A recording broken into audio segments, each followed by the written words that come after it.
Hello, good evening. Welcome to the end of the week episode of Brett's Old Time Radio Show. Welcome to my summer home here in the lovely Costa Calada region of southern Spain. Hope you're okay. I hope you had a brilliant week and I hope you're looking forward to a fun weekend. I'm Brett. I'm your host for our Nighttime Podcast. Welcome to another episode. Don't forget, we've got loads of social media, Facebook, Instagram, YouTube and TikTok. They're all called Brett's Old Time Radio Show. Give us a little follow if you can. That would be just peachy. Don't forget, of course, we've got our book for sale on Amazon. It's called Danger in the Spanish Sun. If you could pick up a copy of that, I'll pop round yours and sign it for you if you want. I don't mind. It's fine. I've got nothing better to do. It'll be fine. With it being a Friday, it is, of course, an episode of Philo Vance. This one is the Blue Penny Murder Case. First broadcast on the 23rd of August, 1949.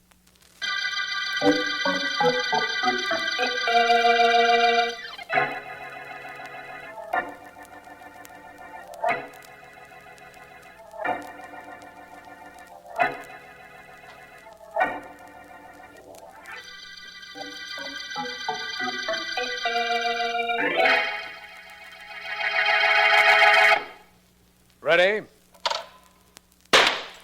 Good shot, Markham. Perfect score for you so far. All that's gotten me in this skeet shooting contest with you, Vance, is a tie. That shows you what a tough man you ought to beat. Testimony disregarded as having no basis in fact. As district attorney, you should know better than to make statements like that. Kindly refrain from prompting this witness, Vance. Your shot, you know. So it is. Well, the rules allow me to load only 2 shells in this gun of mine. The shells are in. I'll see what I can do with 2 birds. Ready? Ready? 2 for 2. Well, you certainly give me something to shoot at, Vance.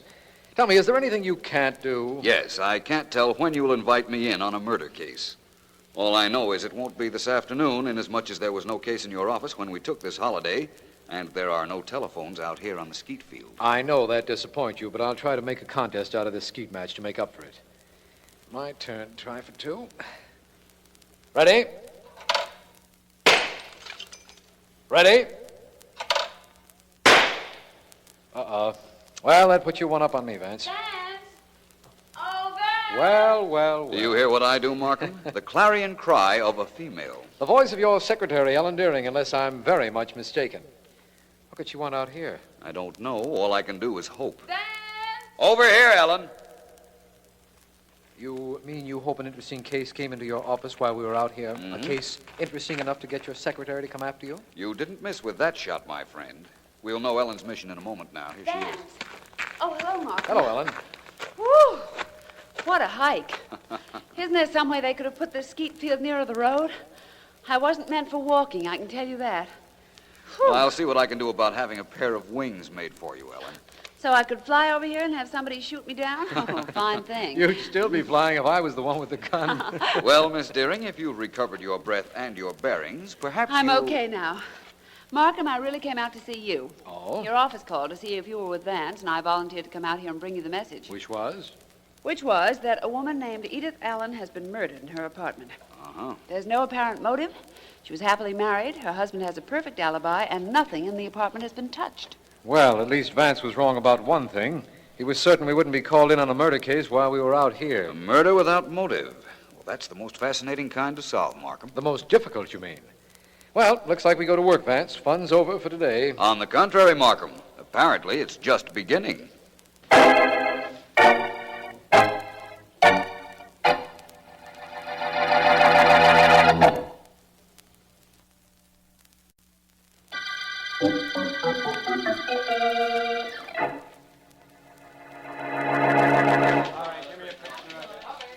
The slain woman had led an exemplary life and was respected by everyone in her community.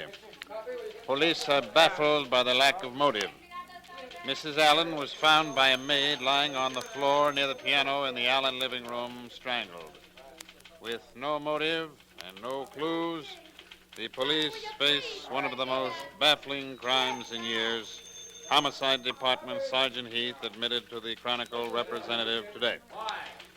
Good story, Joe. Nicely handled. Right to head for it yourself and give yourself a byline. Okay, Chief. Unknown assailant Look, strangles you didn't bring me Mrs. what J.C. I wanted. Allen. For heaven's sakes. I haven't Bye, got all day. I J.C. got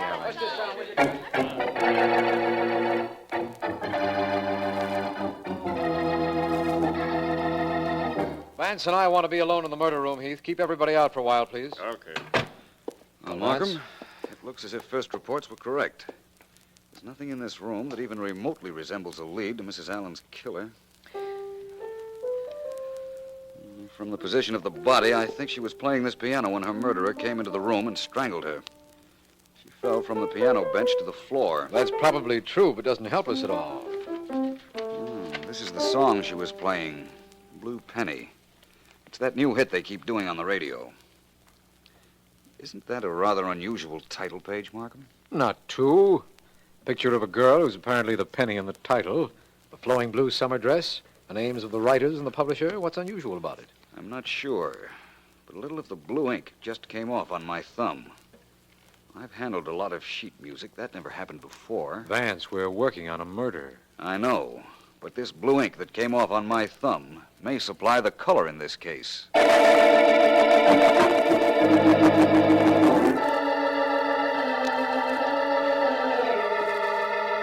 Your song's as good as Blue Penny? Yeah, it is.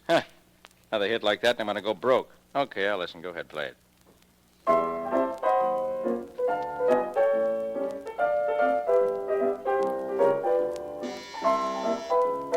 Yeah? Mr. Morris, there's a man named Philo Vance here to see you. Philo Vance? Tell him to come in. All right, Daddy. I'll hear the rest of that song later. I got a visitor. Okay. Oh, I beg your pardon. I thought... It's all right. Come in, Vance. This guy was just leaving. So long, Daddy. So long. Well, Vance, what can I do for you? You write a song or something? No, Mr. Morris. I want to talk to you about your Blue Penny number. Now I know why you're here. It's a crime the way that song's getting plugs and ain't selling. You want to investigate the crime, huh? Not exactly. Mr. Morris, when do you print a song you publish? When? When we take it from the writers. We give an order to our printers saying how many copies we think we'll need. They print it. We work on the song for a couple of weeks. And it generally starts to sell. Only not Blue Penny. Blue Penny, we printed up to 50,000 copies when we took it. We still got half of them. Is that so? I thought it was a big hit. You thought. Everybody thought. Only it's just one of those things, get plugs, but nobody buys it. Who prints your music? Acme. Only 3 firms in the city that print music. I'll write the names and addresses down for you. What's it all about, Vance? It's about the murder of Mrs. J.C. Allen. You've read about it in the papers. They say there was no motive for her death. I'm inclined to believe there was. A motive I not only know, but after I make my next stop, I think I can prove.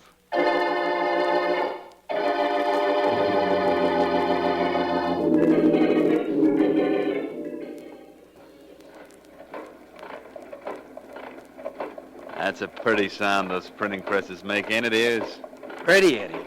Beautiful. Ears, tell me how much of a genius I am. I like to hear it. Boss, you got a beautiful head. Beautiful. How you ever figure this out, I don't know. Neither will anybody else. How we can be making all this dough on something that sells for only a quarter or 30 cents? I don't know either. But it's beautiful money. Beautiful. Ears, listen. Yeah? A guy publishes a song. It costs him money to print, Uh-huh. money to plug, Yeah? money for royalties. Well, He makes a hit out of it, right? right. All right. I got a printing plant. I publish the same song. The publisher has all the expenses. I get all the profits. It costs me 2 cents to print. I get 18 from the dealer. 16 cents profit. On a 1,000,000-copy song like Blue Penny, Figure it out. Too much for me, but I'll take my... come on in. I'm Philo Vance. Which one of you is Ed Stevens? That's me. What's with you, Vance? I've been told there were only 3 firms in this city that were equipped to do music printing. I've already seen the other 2 companies. You mind if I look at your shop? What for? I have an idea about the murder of Mrs. J.C. Allen. Now, may I see your machines? Well, Vance, at any other time, I'd be glad to let you inside. This afternoon, maybe, if you come back. But right now, we're running some special stuff for a guy who asked that we keep everything very much on the QT. It's an announcement of some new product, and he doesn't want any word of it to get out. Now, that's understandable, isn't it, Vance? Of course. Thank you, Stevens. I'll be back later in the day. Goodbye. So long, Vance. Boss, you handle that beautiful. Beautiful. Only Vance will be back later. We'll have those copies of Blue Penny off the presses by then. I don't like the idea of Vance finding us. Maybe I ought to take care of him. Like you did Mrs. Allen? Yeah. Nothing doing, Ears. We'll take care of Vance, all right. Only it'll be in a way he's never been taken care of before. Believe me.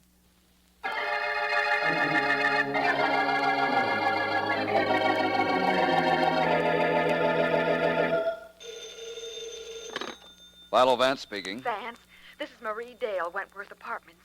You don't know me, but please come over here quickly. I've got to see you. What's the trouble, Miss Dale? Hurry, Vance. You've got to get here before he does, because if you don't, I'll be dead.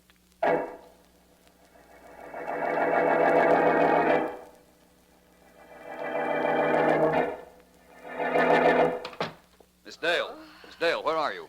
Over here, on the couch. That you, Vance? Yes, what happened, Miss Dale? He was here. Vance, bend down. Look. Look at my neck. His fingers. Vance, he was going to kill me. Now, take it easy, Miss Dale. The police are on their way here. I called them after you called me. Who was it? I don't know. Someone phoned me and said he was the man who strangled Mrs. Allen. And he was going to do the same thing to me. I'd read your name in the newspapers. Knew you were working on that case, and I phoned you. You sound better now, Miss Dale. I'm sorry I didn't get here in time. Oh, I'm sorry, too. But I'm all right now, Vance. And I'll be fine when the police get here. Thanks for coming. No trouble, Miss Dale. I'm very close to the man responsible for Mrs. Allen's death. Oh? I have an appointment at a printing plant in an hour. And I have an idea I'll wind up 3 things at that time. I'll find the individuals responsible for killing Mrs. Allen, the man who choked you, and I'll break up a very unusual racket.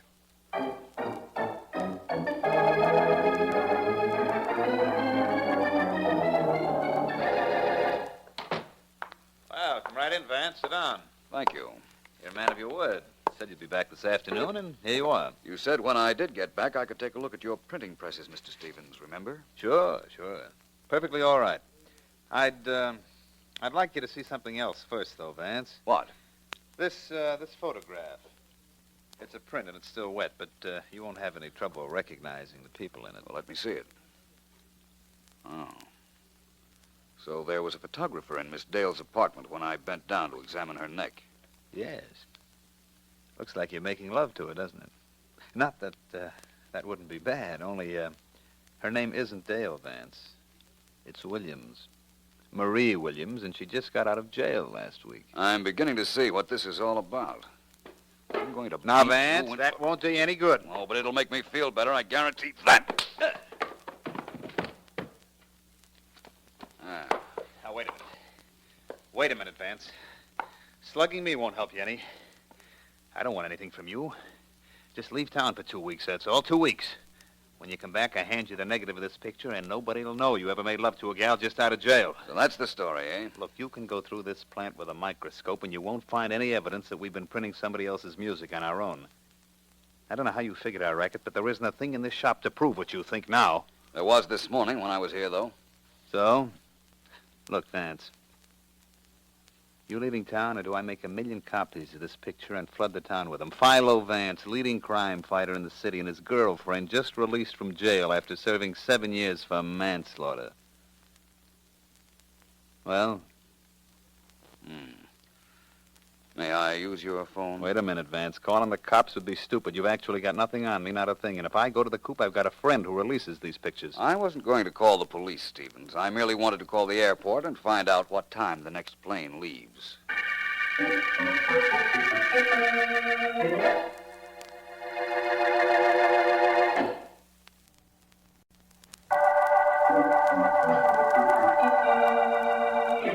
This is District Attorney Markham. We're working on a case that started with the strangling of a Mrs. Allen, wife of a newspaper man. In some way, her death is linked with a piece of sheet music, a connection that Philo Vance knows but hasn't told me. Vance hasn't been heard from for several hours, and I can't understand why he hasn't been in touch with me. However, Ellen Deering, Vance's secretary, did call, and apparently Vance had left a note for her asking her to see Mrs. Allen's husband, J.C. Allen, a rewrite man on the Chronicle. Ellen should be with him now because it is several hours. Look, Mr. Allen, Vance left a message for me to see you. You've got to help me. How? Don't you think I want to find the man who killed my wife? What can I do to help you? Just one thing. Your wife played piano, didn't she? Yeah, sure, of course she played. Where did she buy her music? That's one question Vance wants answered. Where? Yes. Little shop around the corner from our house. Cut-rate music shop run by a man named Baker. What difference does it make? All the difference in the world, according to Vance. You see, his note said he knew who killed your wife. He knew why she was killed. But there's only one way of proving it. That cut-rate dealer is the one way a murderer can be made to face the music. And I'll see him after I see a certain young lady.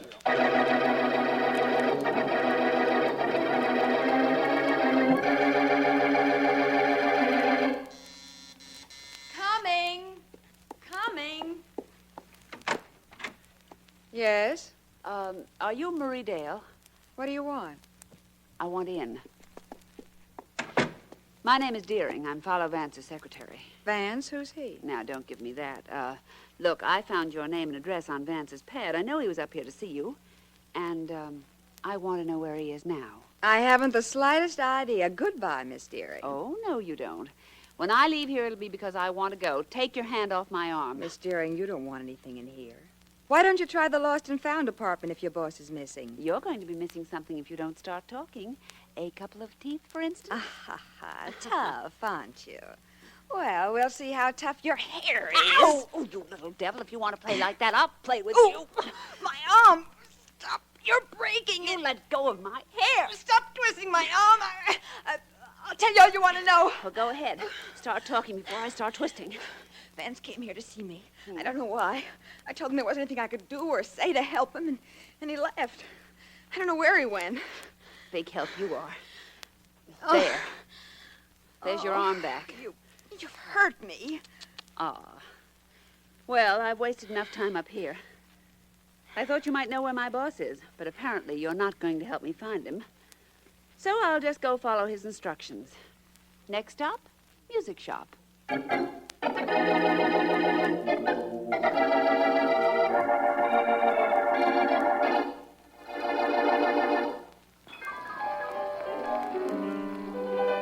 take that record off, Mr. Baker. I can't talk to you with all that noise. Best-selling piano record on the market. She don't like it. Okay, lady, off it goes. By the way, lady, what happened to your cheek? Oh, I got caught on a couple of nails. Mr. Baker, tell me, who sells your sheet music? A lot of people.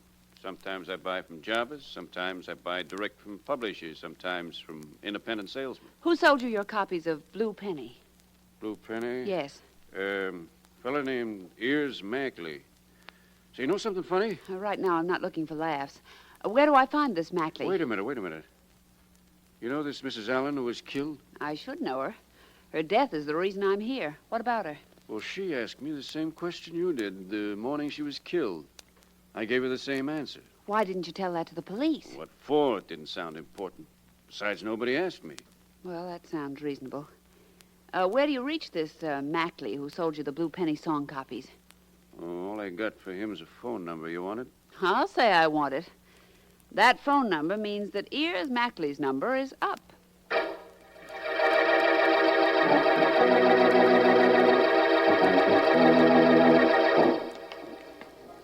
This is the printing place, Markham. When I called the phone company, I asked them for the address of the phone number I got from Mr. Baker. This is the place they gave me. Well, let's go in. Somehow I wish that Vance were here. No word from him? Nope. That's why I called you. Well, take a deep breath, Ellen, old girl. Here we go.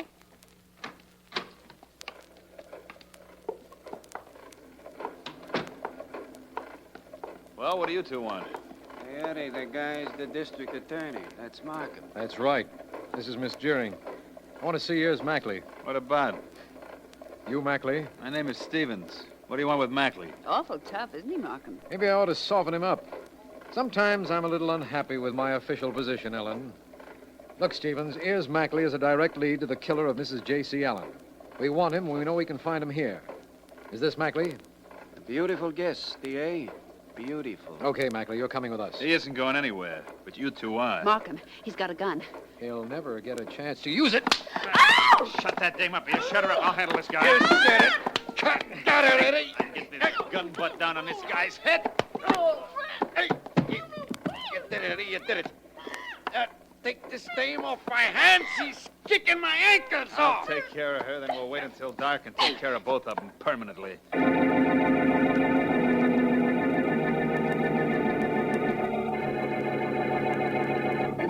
Pretty good actress I am, don't you think, Eddie? Shut up, will you, Marie? I gotta think. Well, I'm still a pretty good actress. I got Philo Vance here to my apartment so you could snap his picture and run him out of town with it, and I fooled his secretary. Didn't I? Yeah, you handled that good. Now, will you be quiet? I got the district attorney and Vance's secretary tied up in my printing joint. I gotta find a way to get rid of them by tonight. You're going to kill the district attorney? You're out of your head. How many times do I have to tell you to shut up? This is important. They can't have them alive. They know I've been duplicating sheet music copies. Now, how they know, I'll never know. They know Ears killed that Mrs. Allen, too. Well, why did he kill her? Why? Yeah. What else could he do? She came down to the shop. We found out her husband was a newspaper man and that she traced us through a phony copy the Blue Penny song. What did you expect Ears to do? Let her live? So she could feed the story to her old man? Now, look, Eddie, I took one rap for a killing. I'm not going to be mixed up in another one, especially if it's the DA that's going to be bumped. Include me out. I only signed up for that picture stunt to frame Vance. No murder for Marie. No, thank you. You think I'll leave you alive if you don't come in with us on this? Well, sure, you know I won't talk. Yeah, sure I know it. I'm making sure of it right now. Eddie, you... Yeah. Another few seconds and it'll all be over. You said no murder for Marie, huh? How wrong you were, honey. How wrong you were.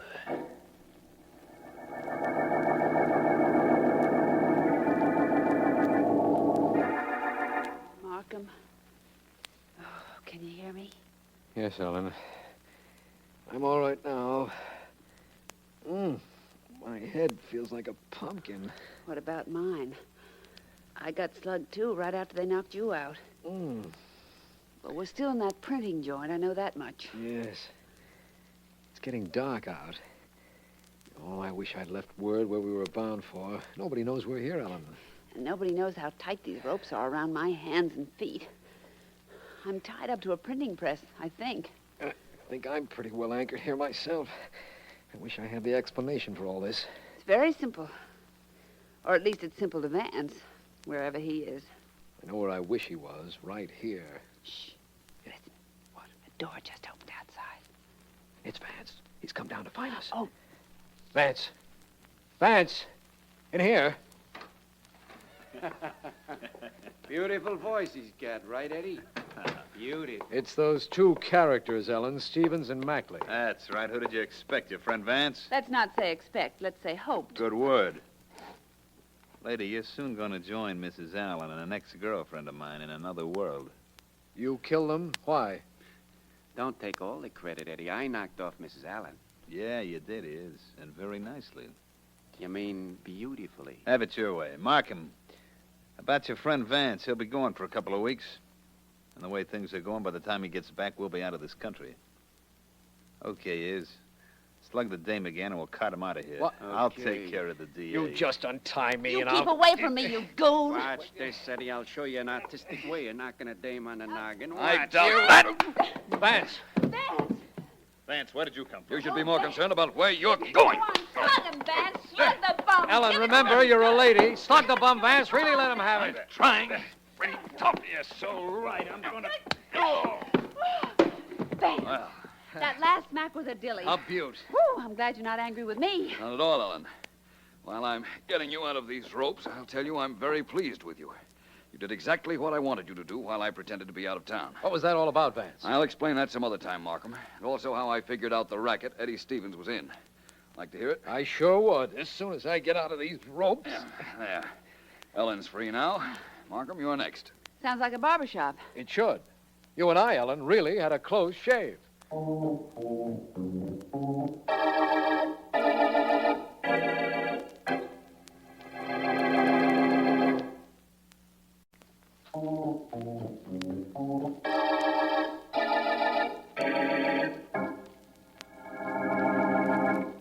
Ready? Don't you ever miss, Vance? Of course I do, once in a while. Your turn, Markham. Hey, wait a minute. What about me? I'd like a shot at one of those clay pigeons. Use my gun, Ellen. Thanks. Okay. Ready? E. Oh, well. Here's your gun back, Vance. Not very good. Doesn't shoot where I aim. Well, it doesn't. Vance, I think I've waited long enough. Will you please tell me what the lead was in the Blue Penny murder case? Of course, Markham. It was very simple. The ink wasn't dry on the title page of that song we found in Mrs. Allen's apartment, right? That's right. Some of it came off on your finger. Well, Markham, if that was a legitimate copy of the song, it would have been printed months ago. The publisher told me that. And also told me he was disappointed in the song, which got a lot of plugs but wasn't selling too well. What was the answer? Apparently, someone was bootlegging copies of Blue Penny. But who? Always a good question. I found out Eddie Stevens' plant could handle music. And when I went there, he wouldn't allow me to inspect the presses. I was sure then that I was on the right track. I pretended to fall for their blackmail photo scheme and had Ellen check the shop where Mrs. Allen bought her music. That led her and you to Stevens and his friend. And I came out of hiding in time to handle them when they were about to mishandle you. They killed Mrs. Allen because she was on their trail and they knew she'd give her husband the whole story and he'd print it, eh? That was the motive. A little hard to find, but the motive just the same. I heard enough from Stevens while I was tied up to convict him, Vance. So I guess when I put him and Ears on trial, that'll be the end of them. Of them and the Blue Penny murder case.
Welcome back. Hope you enjoyed our latest episode of Philo Vance, and don't forget we'll be going live at 5 p.m. UK time tomorrow with Saturday Night Theatre.